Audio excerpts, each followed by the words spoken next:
பத்திரிகையாளர் திரு ஷபீர் அகமது இருக்கிறார். அவரோடு பேசலாம். சார் வணக்கம். தொடர்ந்து இந்த மாதிரியான விவகாரங்கள், அரசுக்கு எதிராக செயல்படக்கூடிய சட்டவிரோத செயல்களை எல்லாம் பத்திரிகையாளர் ஊடகமாகட்டும் அல்லது பத்திரிகையாளர்களாகட்டும் தொடர்ந்து வெளிக்கொண்டு வரும்போது அவர்கள் மேல தாக்குதல் நடத்தப்படுது தொடர் ஒரு செயலா நடந்துட்டு இருக்கு. ஸோ இந்த விவகாரத்தை நீங்க எப்படி பாக்குறீங்க? உங்களுடைய முதற்கட்ட கருத்து என்ன சார்?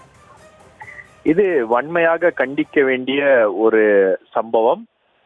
அதாவது மணல் கடத்தல் நடக்கிறது, செம்மண் கடத்தல் நடக்கிறது, அனுமதி இல்லாமல் செம்மண் கடத்துகிறார்கள் அப்படின்ற ஒரு தகவலை தெரிந்து கொண்டு ஒரு ஊடகவியலாளராக, ஒரு ஊடக நிறுவனத்தின் சார்பாக அந்த பகுதி மக்கள் புகார் சொல்லியிருக்கிறார்கள். அந்த புகாரை கூட அதிகாரிகள் பொருட்படுத்தாமல் இந்த கொள்ளையை அனுமதிக்கிறார்கள் அப்படின்றதுதான் இதுல இருக்கக்கூடிய பிரச்சனை. இதை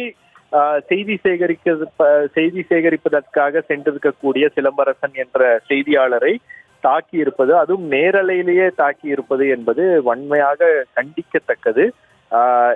அதாவது இங்க காவல்துறை மீது, சட்டம் ஒழுங்கு மீது இந்த கொள்ளையர்களுக்கெல்லாம், மணல் கொள்ளையர்களுக்கெல்லாம் ஒரு அச்சம் இல்லாமல் போய்விட்ட சூழல் தமிழகத்தில் ஏற்பட்டுள்ளதா அப்படின்ற அந்த கேள்வியை தான் இது எழுப்புகிறது. அதாவது நேரலையில அங்க இருக்கக்கூடிய பகுதி நிலவரம் குறித்து ஒரு செய்தியாளர் அவருடைய வேலையை செய்யறாரு.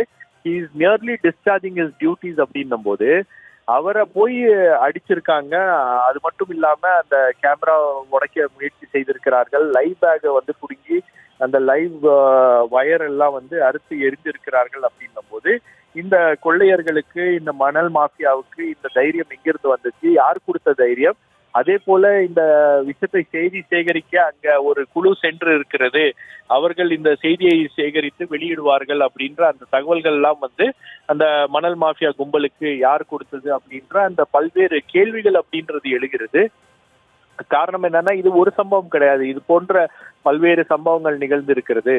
அதாவது செய்தியாளர்கள் அவர்களுடைய வேலையை செய்ய போகும்போது அவர்களுக்கு ஏற்படுகின்ற இந்த மாதிரி அச்சுறுத்தல்கள், அதே போல இந்த மாதிரி தாக்குதல் சம்பவங்கள் எல்லாம் எஃப்ஐஆர் பதிவு செய்தாலும் நடவடிக்கை இல்லாமல் இருக்கிறது.